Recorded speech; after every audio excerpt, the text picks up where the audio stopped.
आगे नहीं होनी चाहिए, नहीं होना चाहिए। हम आपके इस ग्राम सभा में न तो पंची के चुनाव लड़ने आएंगे, न प्रधानी के चुनाव लड़ने आएंगे, न जिला पंचायत, न क्षेत्र पंचायत और न ही विधानसभा लोकसभा लड़ने की इच्छा रखते हैं। पर साथियों, हम लोगों की इच्छा और मनसा जो है वो सत्ता परिवर्तन नहीं है।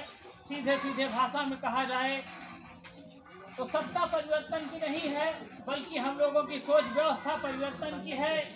यानी हमारे लोग दोस्त और दुश्मन की पहचान करने में सक्षम हो जाएं। जब हमारे लोग दोस्त और दुश्मन की पहचान करने में सक्षम हो जाएंगे तो निश्चित तौर पर हमारे दबे कुचले बहुजन मूल निवासी समाज के लोगों पर अन्याय अत्याचार होना बंद हो जाएगा। इसलिए साथियों, इस अन्याय और अत्याचार को समाप्त करने की बात इसलिए हम कह रहे हैं इस मंच से कि हम लोग एक गांव के नहीं रह गए हैं, बल्कि हम लोग इस समस्त बहुजन मूल निवासी समाज के हो गए हैं। एससी बीसी माइनॉरिटी समाज पर जब भी अन्याय अत्याचार अपराध होता है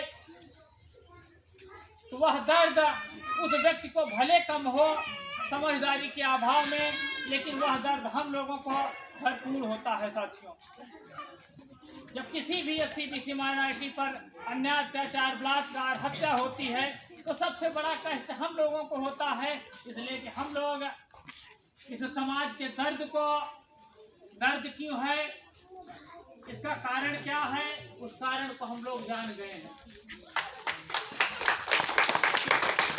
साथियों, सर्वप्रथम अभी शिक्षा पर बात हो रही थी, सुरक्षा की बात हम करें तो आज की डेट में हमारे लोग सुरक्षित नहीं हैं। उसका कारण है कि हम लोग संगठित नहीं हैं।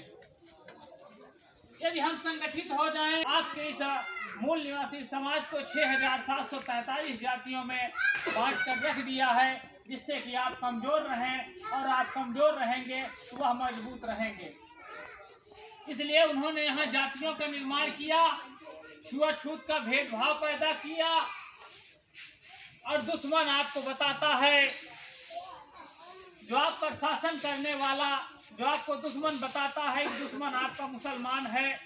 निश्चित तौर पर मैं दावे के साथ कहना चाहता हूँ कि मुसलमान आपका दुश्मन नहीं हो सकता है। इसलिए नहीं हो सकता है कि मुसलमान आपसे जाति पात का भेदभाव नहीं रखता है।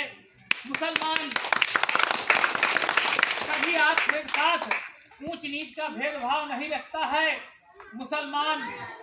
मुसलमानों के इतिहास के यदि आप उठाकर देखेंगे तो जब